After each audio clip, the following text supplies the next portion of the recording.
Are you seeking freedom to work on what you want to work on? Freedom to spend time with friends and family when you want to? Freedom to not be tied to trading your hours for income? If you answered yes, today's guest has done just that and is on a mission to help others do the same.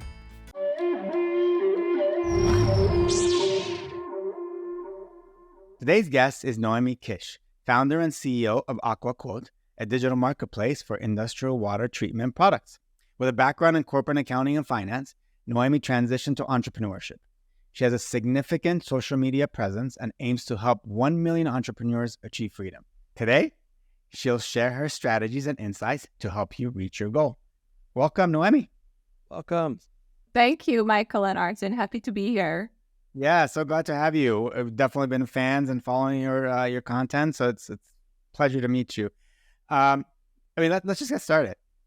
What made you decide to transition from corporate into entrepreneurship, and kind of what were those initial challenges? I was working in finance and accounting, and that was my career trajectory. And I kept having this thought of, do I have to keep doing this for the next 40 years of my life? And if so, would that make me happy? And the answer was absolutely not. It was not fulfilling me. And I got this opportunity to start a business in the water industry 14 years ago. I took it, I jumped in, and honestly, as soon as I started running my own business, I felt like, wow, this is actually what I'm supposed to be doing with my life. I was happy literally every day waking up, building my business. But at the same time, I had all these challenges. This first 6 months were incredibly tough because I didn't know how to get customers. I had zero business experience. I just didn't know anything about business. So I realized that I had to drastically make some changes. So I got a lot of entrepreneurial friends. I just went in an entrepreneurial group and met people. I hired a business coach. I went to seminars, and slowly I started building my business. And as I learned how to run a business, and fast forward to today, I've been self-employed for 14 years. I'm very happy about it. I love it. I started multiple businesses. Some succeeded, some failed, but I'm really happy to be here. And now my passion is to help other aspiring entrepreneurs to start their freedom business. I have to ask quickly, I'm curious, when you did transition into that, I think you said the opportunity came up. What did that look like? Because I know, to be frank, for me, one of my things I'm focused on now is the potential of buying, a home service business at some point. So I'm curious, because in essence, that is a similar field you got into. Would it be considered home services, right? It's more on the industrial side. So we sell water treatment supplies, but it's more for larger manufacturing companies and utilities, more things like that. But the way I got into it is actually through a friend. So I was looking for opportunities, and I started exploring the water industry specifically. And what I really loved about it is, what I also recommend to others when you're choosing an industry to look at these two things, is one is it's sort of an archaic industry. So things don't move as fast in the water industry, just like in home services, as they would in the tech world, for example. And that leaves a lot of room for innovation and new things and new ideas. And number two is it has a higher barrier to entry. So you know, not many people can just kind of up and start a business in the water industry because there's a lot of existing relationships. You need some capital.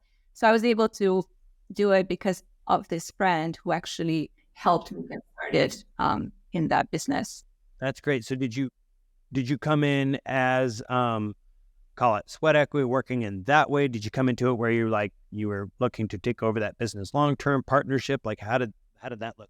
Yeah, so basically I learned the business, and then I was able to get shipments where I was able to start a business without actually carrying inventory. So I created partnerships with stocking suppliers that had inventory, and I was responsible for getting the customers. I had to go to a lot of trade shows, do a lot of cold calls, and then figure out SEO, so I could build a business around these part numbers and supplies. That's how I got into it. And then later on, as we built, we started getting bigger and bigger customers. Some of our customers are NASA, the US Navy, USDA, SpaceX. And now we partner with companies like 3M. But it started with just me literally selling somebody else's product and them shipping it for me. So I was very lucky to have Hustler. That's Yeah. what made you decide water or water filtration? Like, how did? Yeah, it was, I think it's a really great industry because water is something we'll always need. We'll always have water needs, right? And there's always new technologies that will need to come out because we have a lot of seawater. We don't have a lot of drinking water. There's gonna have to be new technologies that come out in that. It's an exciting industry. I think it's growing. It's now starting to innovate. And like I said, it does have a high barrier to entry. So it's not getting as saturated as other, had a really ocean opportunity when I started. Maybe this is more on the consumer side, but I'm just curious on your opinion. Which of the water bottle companies would you say is the best? Most of them honestly are very similar. So there's spring water that comes from a spring, and there's water that companies bottle that comes from the tap, and they literally bottle tap water, or they source the water and they put it through a reverse osmosis filtration process, and then they bottle it. So they're not that different, but I personally like the taste of Evian. I don't know why, but I don't know which one's best. I'm curious too. You had mentioned how, once you did jump into entrepreneurship, all of a sudden you felt alive and there was this. And I think there's that tendency sometimes people run into in their world where, it's, you get the win sometimes in the corporate job and the things that make you feel good, and there's some of that progress and stuff like that there. But I think there's an increasing number of people who feel also this lack of like fulfillment and stuff like that from there. Now, for you, what do you think were like some of those key things that all of a sudden you realized when you felt energized, by it, that were those big differences? Because obviously you also went completely kind of different shift in fields and thinking. You could argue that you lean more into creativity and those kind of muscles. But what would you say was that big difference for you that caused you to suddenly be like, oh my gosh, this is amazing?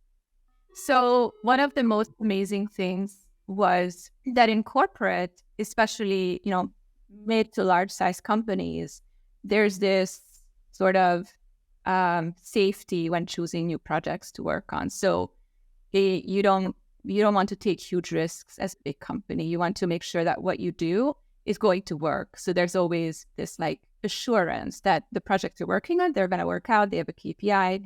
But what I found is that when I started my business, especially higher risk businesses that you start from scratch, that's just your idea and you have to build your own software, you sort of have to have that vision that you are creating something that's possible that other people may not see as possible. And people will tell you that is not possible what you're doing, and that has to fuel you even more to get that done. And that's really the true difference between an entrepreneur and somebody who works for a company, in my view. You did mention that, you're in corporate, your background was accounting and finance. Did you have any sales background prior to that too? Because what you did obviously was a lot of sales involved, and a lot of people, I think, sales is their biggest barrier to entry to becoming an entrepreneur because they're just so scared of sales and rejection. If you don't have that sales background, how did you overcome that? Oh my gosh, I always hated sales. I always did. But for some reason, when I had to do it in the beginning of my company, I had this like drive and this like bulldozer kind of attitude, like I'm gonna get this done no matter what. And I just kind of put that aside, and I did cold calls and I did cold emails, and I didn't really care if I was bothering people because I just wanted to build this business so badly. But once I kind of got to a point where the business was sustainable, I didn't like sales, and I started doing things that were more inbound focused, where I didn't have to actually go get the customer. So we developed really great SEO so we could people have to find us instead on Google. Content is a great way that I just recently discovered, creating content for inbound leads. But yeah, sales is one of those things that I'm not naturally good at and I don't naturally like still, but it's necessary. Yeah. When you mentioned, leveraging more of the inbound. So obviously we know you from LinkedIn, but are you looking at other forms of, call it social media, or is advertisement a core way? Like, how are you approaching that? So for my business right now, for AquaQuote, we are focusing only on SEO and relationships in industry. So we'll attend trade shows. Because I've been in it so long, I know a lot of the people, and we're really leveraging that. I haven't started using social media for the industrial sector yet. So for your LinkedIn presence, if you will, is that more focused on the idea of the helping others who are, looking at a similar path, or do you leverage it still for your, other core business or businesses, I guess, that matter? I use LinkedIn to build my personal brand, and I don't use it to build my business because I've found it that when I post content under the business name, people are not as likely to really get excited or engaged or follow you because it's not from a person. So I find it so much more effective to post as a person. But you're right, I'm not doing it for the industrial sector. I'm doing it to build my own personal brand and online business where I can help entrepreneurs that I wish I had when I was just starting out. I was just going to say, going back to kind of this whole entrepreneur thing, a large population will have that fantasy of, quitting and then starting their own business, but very few actually do end up actually doing it. Say sales is one barrier, but the ones that do, why do you think they're actually able to do it and become successful? I know you're from your personal story, you definitely sound very resourceful. You definitely have that hustler mentality a bit, I can tell. But besides those, what else do you think is the pedigree of somebody that actually can take that fantasy of, I'm going on my own, and actually make it happen? I think it has two parts. So one of them is that entrepreneurial drive. Like I said, when you have a mission and a vision and something you're passionate about, and you're going to make it happen no matter what anybody says, and you go and face up obstacles, and rejection fuels you to make it happen. So that's the trait of entrepreneurship, and I think that's really helpful in starting a business. But the second one is the actual tactical steps on how to go about it, because you're in a full-time job, you're getting a steady paycheck, and then the way that people I've seen successfully transition from corporate to a business is when they follow 3 steps. So number 1 is they find an idea to work on that's an actual problem in the world that people need, that people are willing to pay for, that they actually have the skill to do, and then they're actually passionate about. This is actually called the ikigai. I'm sure you've heard of it, but there's intersection and they have an idea. Number 2 is they validate this idea with as cheaply and as fast as possible. For example, if you are wanting to sell a pillow, and instead of going to a manufacturing company and starting to manufacture it, you would put a landing page with a picture of the pillow and have people sign up and see what the demand is. People see how much people would pay, see why they signed up. And step 3 is once you have that validation, and by the way, all these can be done as a side hustle. So you know this step, you should not even have quit your job because you don't yet have a business. And then this is in step 3 when you focus on cash. Like, let's get cash into the business so we can make it sustainable. And that can come from selling product. That can come from making a deal with a customer to pre-sell your product, or from investors. But get cash, make the business sustainable, and then quit your job once you feel like that financials are there to support you. That's well said. Well said. Can you maybe unpack the idea validation a little more? Because I think it's something that people hear about, but might struggle with once you get into the weeds, tactical X's and O's. Like, well, how do I actually validate an idea? Like, okay, I can put a landing up page, but then what? Like, how would you go about it? Gosh, it's a great question. This is going to be different for different types of businesses. The way that I would get an idea cheaply and fast validated is get a small group of people that need that idea, that you know they have this problem and you have a solution to that problem. And you basically talk to your customers. Before you want to sell anything, you don't even say what the solution is. You say, Michael, tell me about how this problem affects you. How much are you spending on this problem? How often does this problem occur to you? And without even talking about your solution. So talking to the customers, I think, is number one, that not enough people do, because the more fun part is actually creating the product for entrepreneurs. So it's easy to skip this stage, but it's so important. And once you have a really great group of people that you've talked to and you have that, then you can create sort of a test for a larger audience, which could be the landing page, and you get even more people and see how much people would pay, how many people sign up for your wait list. How would it drive traffic to that landing page? Yeah, I mean, you could do it with ads. So you could spend a little bit of money and do it with ads.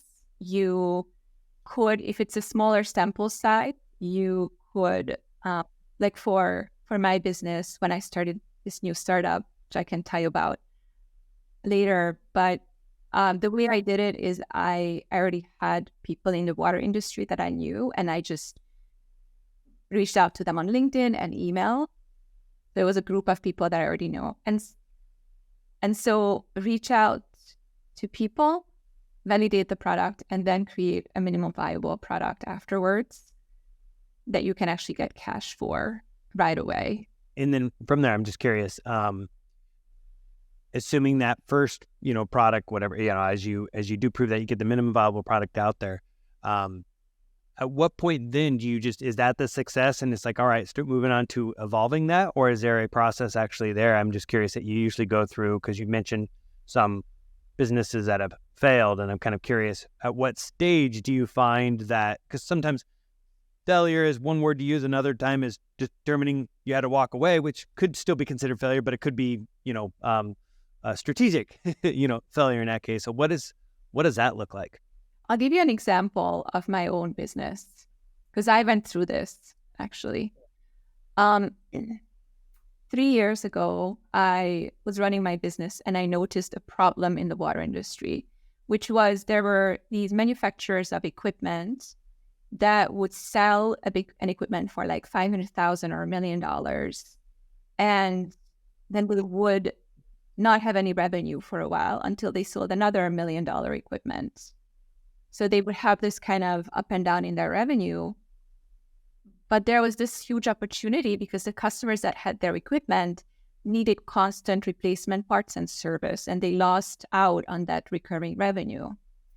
So I said, okay, we're going to build you a software that's going to help you retain the customers by showing you when the equipment needs parts on the customer side, and so you can ship them automatically to the customer. So at first, we started with talking to a lot of customers, and people loved the idea. And I started then, I said, okay, this is great validation. We talked to trade shows. We signed up people for wait lists. And I said, okay, let's do this. So I got a little bit of I had some of my own money put in, but I also raised money from an angel investors. And then I started building a software for this. And we started building the features and start slowly testing it. And people loved it. But here's what happened. The people that loved the software were enterprise companies because they had hundreds of thousands of equipment. So this was a big problem for them. This was a huge problem. But our scope was really small. We had a small team. We had a small amount of money I raised. And we didn't want to build a huge scope of product for these enterprise customers that fits into their systems. So there was such a mismatch between what I was building for small companies versus what was actually needed, where the problem actually existed. I actually decided to shut that company down. And that was one of my failures. I made some mistakes, but it was one of the best learning experiences of my entrepreneurship career, basically. Great story, and always so hard to do too. I think that's another thing that successful entrepreneur is knowing when to hold them, know when to fold them. Because it's a challenge. Because I think sometimes you do got to stick at something a little longer as it evolves. When you think about some of the different softwares or whatever, or anything out there that started off as one thing and become another, but then at the same time, it's a resource. It could be a resource drag too, as you have other things to be able to focus on. You had mentioned the other startup now. What's the latest startup that you're working on? So right now, that is the last startup I worked on was Monitor. We pivoted a few times, but that's no longer functioning. So right now I'm actually building an online business around my personal brand, and I'm still operating AquaQuote. Got it. And what made you decide to focus on that, building out that personal brand, the program around that? I feel like I've come to a place in my career where I have things to give back. I've been an entrepreneur for a while, and I have this sweet spot that I'm really good at, which is like the 0 to $1 million phase. So I feel like I have so much to give back to people like that, and I'd love to create a personal brand around it right now. That's my goal, and I see the power in it. It's incredible to have to be able to have an audience, and it's basically a distribution channel for anything that you want to sell for an audience that's loyal to you and resonates with you. It is pretty amazing how, just thinking about these days, like you could have never in the past owned a distribution channel, communication directly. It would have been the big media companies of the days. And it's one of those, and I still think like schools and others should be, it's a hard balance because don't want, it's like, don't get kids on social media and those sort of things. They're going to be on it anyway. But it's like, how do you start thinking about that as a distribution channel, especially again, as people are entering college and things like that, to consider it? Because I feel like for me, that connection didn't come until later. And funny enough, some of it came through thinking about, again, media companies of the past and how they controlled so much of that. And it's like, now you have so many people who are able to do it. What made you, because your main focus now has been around LinkedIn as that distribution channel, right? Yes. And yes. What made you choose that one versus, because obviously there's others who jumped into Instagram, YouTube, TikTok, and many others. Why LinkedIn? What I like about LinkedIn is that it's really B2B focused. I think the customers, the users of LinkedIn are higher quality. They can spend more money, and it's more suited to what I'm offering because it's more educational, it's more written content, and I resonate with that at this point in my life. Got it. And who would you say your current, I say target market, it always sounds like there's a target on their back, but you know what I mean? Who would you say that is today? It would be definitely somebody who is an aspiring entrepreneur, somebody who is at their corporate job and they're feeling like I was feeling 14 years ago, and they're just not happy, but they don't know how to make the jump. Or it's entrepreneurs that have already started, but they're sort of in that painful phase of haven't figured it out yet. As you said, your specialty around the 0 to 1 million sort of area. Okay, that makes that's going back to kind of that transition. How did you how did you, or what would be your advice on somebody to prepare financially for that transition to leave corporate and a comfortable paycheck? It's definitely up to the person's level of what they're comfortable with risk. So it could depend on their age. Are you, 20 something and you're going to jump in full on and you can live on peanut butter sandwiches for the next 6 months and live with 5 roommates and just go all in? Or do you have a family that, you have a mortgage and kids and you have to do it in a more risk-averse way?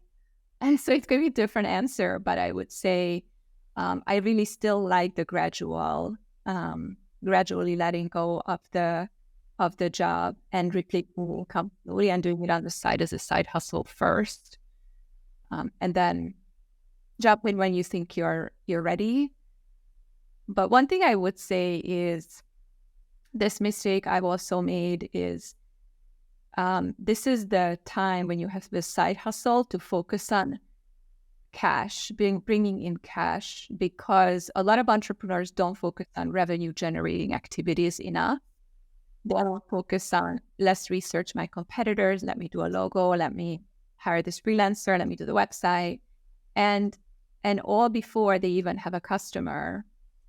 But everything's better when you have money in the bank. Like problems get solved when you have money. And so either that money is going to come from an investor if you have that type of business, that investors, or it's going to come from your savings or selling to customers.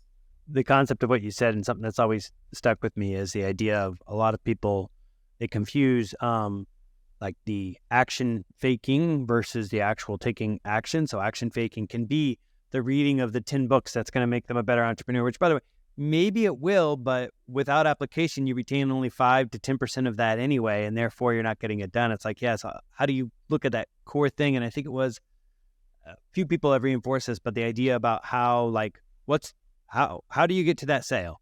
And then based on that, take the steps to get to that, the fastest way to that sale versus the, build a website. Back in the day, it was the get the business cards. It's like, who cares? Those things just get in the way of actual progress, if you will, but they feel like progress and people feel good about it for that moment. And then they get frustrated when they're not making true progress against the business.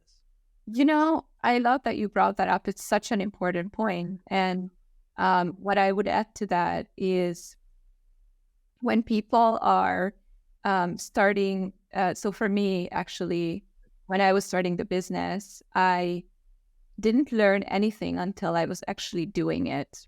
So no kind of theory or what you learn in corporate, not a lot of it is actually, for me, was not transferable to my business, because I jumped in and then I said, okay, shoot, we need customers. Okay, now I need to learn how to sell.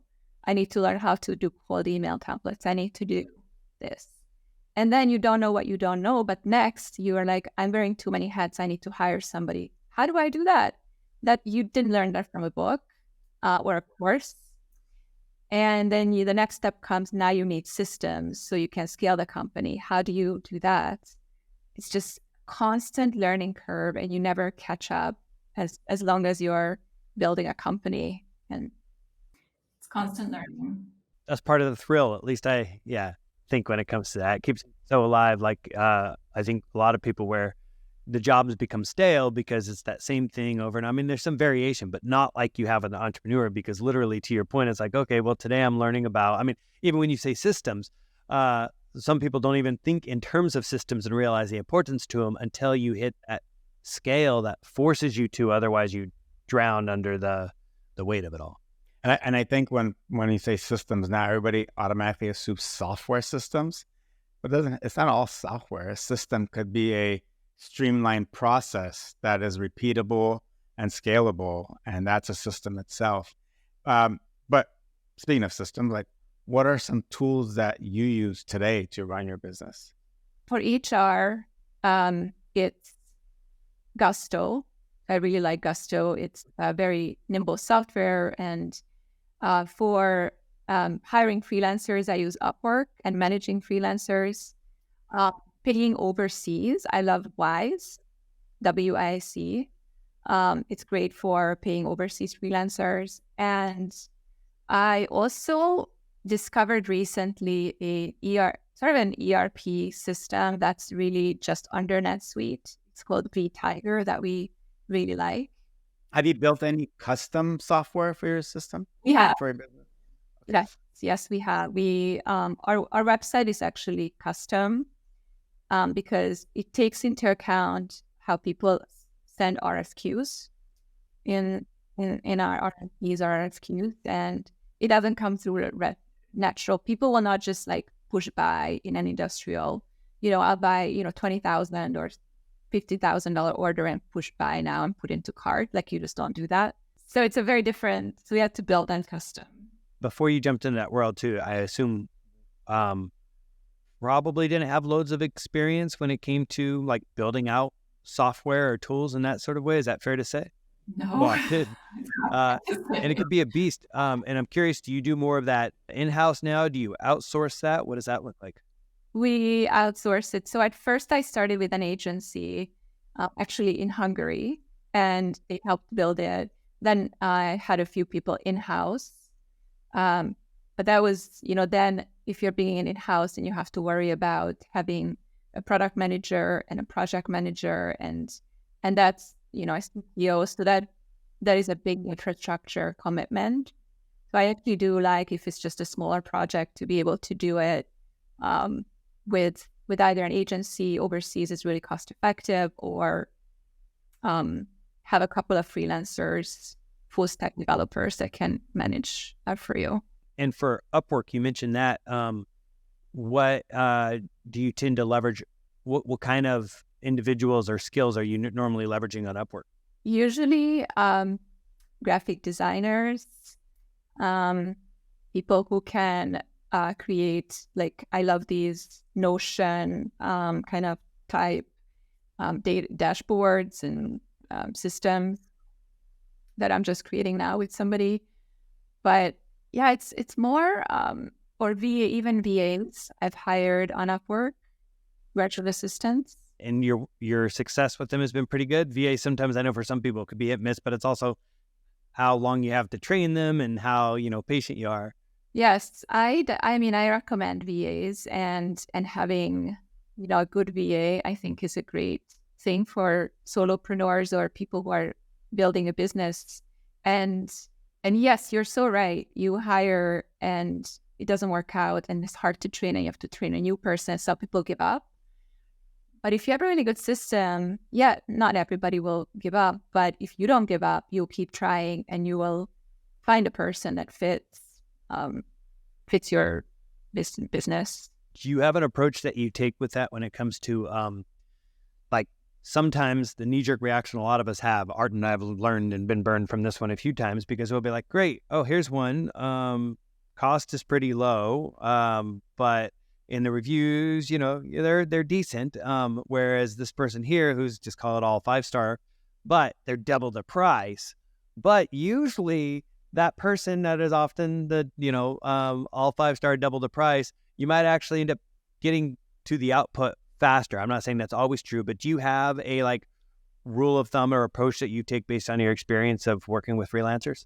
It's a great question. So how you can choose expert, beginner, or intermediate. I always choose expert because I'd rather pay a little bit more, because I found sometimes beginners, there's more of a learning curve to create something you want, and you actually spend more hours trying to get that done. Not always the case, but I always I think communication is super important to me. So if you can communicate, you can give me a really great idea of what project will take to get done, then I think it's pretty straightforward. I go with that expert. I've done similar things, but I guess, for me, it depends on the project sometimes. If it's like a very, very small little 1 hour thing that I need help with, I tend to lean towards giving someone that's new on Upwork a chance, because I want to help them kind of get feedback, because it's, if it's a $30, $40 little project, it really doesn't bother me much. But if it's something larger, I definitely do what you do. I go expert, and I even choose their earnings to be above a certain limit, because that gives me some sense of comfort that, okay, if they've already earned $30,000 doing this, then they're probably good at it. Right. It's so true. Yes, I like that. I like that, art, and it's always good to give people a chance, and sometimes they really surprise you. Yeah, I've been surprised. Yeah, I've been surprised both ways. Yeah. Good and bad. Given kind of where the world is today, post-COVID, remote work, there's so much going on politically. If you were starting your first business today, kind of what industry would you try to seek out a problem to solve in? So I would choose either problem to solve where I have some kind of an advantage. So right now I have an advantage in the industrial sector because I know it like the back of my hand. And I would also go into an industry where there's not a saturated amount of innovation going on. I would go into a sector like the industrial sector and try to bring in innovations like AI or some things that are not yet applied to archaic processes. I would also, I love the idea of sort of middleman businesses and marketplaces. There's a lot of opportunity in sort of large data sets that are disorganized, or having a lot of suppliers in a sector that are all fragmented. So end users have a hard time reaching out to them, so you can aggregate or consolidate an entire, like Fiverr has done, for example. Also opportunities where you don't have to put capital, like sell a product where you have some advantage or for price or distribution that you maybe don't have to manufacture or even ship. So there's opportunities where you can really get started quickly with low capital. And these are, for me, my favorite part of businesses are like the marketplaces where you're the middleman. It's interesting. And a couple of things that you just had said there, leaning into a lot of those, leaned heavily into the technology and then the efficiency and how to create that. And I think, so many people with their data sets, it's incredible how they've been doing a job for so long, but sometimes haven't really looked at that in the data. Some people don't even do a very good job of tracking the data, but when you start figuring that out, just the optimization and things that you could bring there. But it's overwhelming for some because so many people don't like to do it. Whenever Art and I try to even leverage that in corporate workspace, people are like, data, or why are you measuring me? And it's like, no, like a fighter pilot needs all their gauges around them. These are just all your tools and information that you need to just be a more successful, fighter pilot. And arming people with that, I think it's also pretty incredible where they could then go with other solutions and the like as well. So, and then you said something else too that I also think is so key, because I think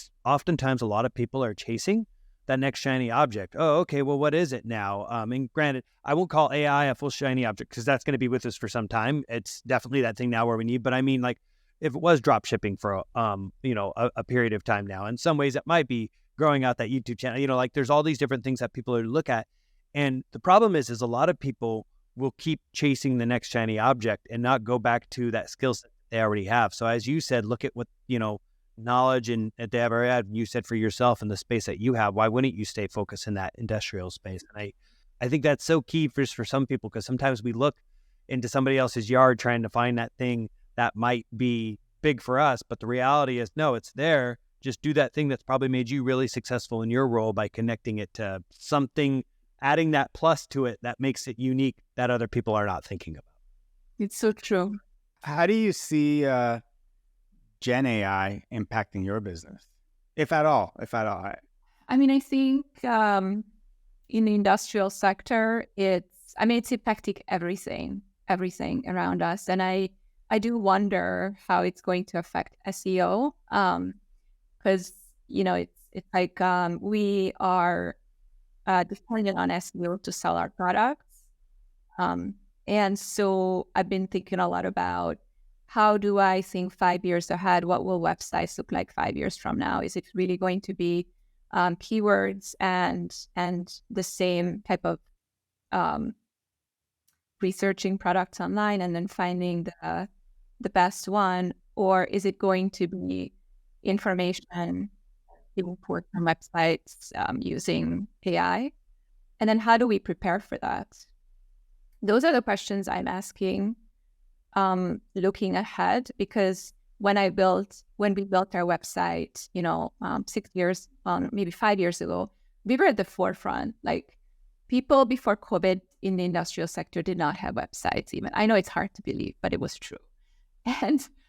And I always think, how do I look 5 years ahead where, we can get ahead of the competition and give people the way they want to buy, the way they want to search. I love how you say that too, because I think that's another thing and a key identifier, at least to me, of somebody who will be a more successful entrepreneur. Because again, it's about problem solving, but not just problem solving for exactly today, but you have to also be thinking about where the future is going and what is the old term, the skate to where the puck is going, because you want to ultimately make sure that because that's what's going to give you the advantage and the edge. Because an entrepreneur, I think, as you said, with all the learning, everything you have to do, they're not ever really truly, you can't, you can rest, but you can't, sit around too long because the world changes. Yeah. It's true. You're not moving forward, you're falling behind, right? Yeah, you take your eyes off the ball, it's already your competitor. Yeah, but that's the thrill at the same time, even though it's also the, If you're crazy enough to be exactly. an entrepreneur, yes. That's a fair criteria too, as I do think it takes a bit of that, even though you do hear it from so many people who take that jump and they're so much more alive, but it does take a little bit of that, willingness to put up with what might otherwise feel like this constant thing where some people would say to you, take the corporate job. You don't have to, but it's not true. It's coming from corporate. We will still say there is still a level of competitiveness in there. It's just people don't see it until they're too late, and they don't attribute it to the fact that they weren't staying those few steps ahead to when there are the layoffs and the other things and stuff like that end up impacting people in the long run. So I think Art and I are big on the idea of intrapreneurs. In corporate America is similar to an entrepreneur. It's just sometimes that intrapreneur, and that thinking are the people who often become high level or at least top performers in corporate America. And they're often the first ones to then make the leap to entrepreneurship, because eventually they're like, well, why wouldn't I? I've been building all this for someone else. I can do it on my own. I'm out of here. Yeah. And they make great entrepreneurs. I mean, some of the best entrepreneurs come out of these big tech companies. Totally. And they often at that point too have that sort of, because they're now have that problem they've seen that oftentimes, because corporate America, not all of them, but it can become so difficult to push ideas and other things through that now it's like, I think this is why you see a lot of people take that idea. Sometimes they were told no in their workplace and they're like, I'll show you. And then it's off they go to build out that solution. Well, at that point too, that I think they're surrounded by financially successful people too. So raising capital becomes a little easier compared to someone that's hasn't reached that level. It's true. And then sometimes also at that point, it's not just that capital, it's also the fact that those customers, because they're in that industry, they often now know the customers who are going to directly up and buy it. And that becomes that great opportunity back to what you were saying before about how you can validate and do all of the stuff and know that way the risk is a bit lower when you jump, because people talk about the high risk of entrepreneurship. And not going to lie, there is a level of risk, but there's a huge level of risk putting your, future in the hands of one person in a job market in general, too. So at least in that scenario, when somebody is constantly sort of thinking about how they position themselves and how they can test that solution that they have, it actually feels lower risk in many ways. And I love that you said that. And I want to add to that is entrepreneurship can look different. You're so right. It doesn't have to be this like high risk hustler every single time. You can become an entrepreneur where maybe a co-founder of yours is that hustler and you're more the executor. And you can also buy an existing business or a franchise that's already like ready and cookie cutter for you with systems and people. So there's so many ways to become an entrepreneur, just finding the right fit for your personality and situation. Yeah, great point. One example I'll just have on that too now, which again, some people would say comes with a risk, but it's a lower risk. I, a couple of years ago, bought a property that I turned into a short-term rental. It's not passive in the way that a long-term rental is. I'm involved in it and I manage it. Cash flows therefore better. But what I knew is I had an asset that regardless, I still had, this asset that if the risk level in for me was if I ever needed to sell it or even operate as a long-term, if I wanted to be as involved, you could do, But then for those who are in a job at the time, there's huge benefits to how that can offset your W-2 income. And it's like, then you in some ways are getting paid for that property. So like, I think there is that different profile for each person that they could look at that allows them to, make these moves in there. And then sometimes that's what gives them more confidence. Because now, for example, on a property, you're managing a P&L, you're managing a small team. Those skills and everything you have, not only can they benefit, and Art speaks to this a lot, but for your corporate job, but then now you're like, I've had a taste of this. I'm more comfortable. And now you could jump out into your own, That's right. It's a great point. This has been a great conversation. To kind of wrap this up, what will be one piece of advice you have for aspiring entrepreneurs that are thinking about jumping ship or even just starting a side hustle before they jump? What's that one piece of advice you share today? Your idea doesn't have to be this big revelation where you invent something the world has never seen or you come up with like a revolutionary game changer. You actually can solve problems that are right in front of your eyes you can create $1 million business with ideas solving specific problems for specific people. And so that's why I would encourage everyone, if it's in your heart, to start a business, start it as a side hustle, and look for opportunities where you fit in with your type of personality for your own business, and take some risk for sure, and follow your dream. I love it. I have one more question I want to ask just to kind of get a little bit of clarity on your own program or what you're looking at as you're up in there. How, because I can only assume you're probably solving some of the pieces where people might overthink and action on things that don't matter. How is it kind of giving in a little more like specifically their tools, resources? How do you help individuals within the program that you are? I'm not clear if you're working on, if it's a current offering, it's coaching, but just shine a light on that a little bit if you don't mind. No, oh my gosh. So I don't have a program yet. It's something I'm working on. I am starting a YouTube channel where I will be putting out educational videos for entrepreneurs specifically. I do LinkedIn content that's maybe not always as specific for entrepreneurs, but anyone can reach out to me on LinkedIn or on my website, and I'm always happy to chat. I'm happy to. I'm actually considering taking on some consulting with startups for go-to-market strategy and growth in that growth state. So that's what I'm doing. Awesome. Love it. So then you just answered where people can find you too. It sounds like LinkedIn mainly, but in the near future, YouTube, and then my website is noemikish.com. Awesome. We'll link all of that down below as well. Arden, any other final questions? No, this has been great. So please comment, share, and let us know what you think. And we'll see you on the next one. Thank you so much. Nice to be here. Thank you.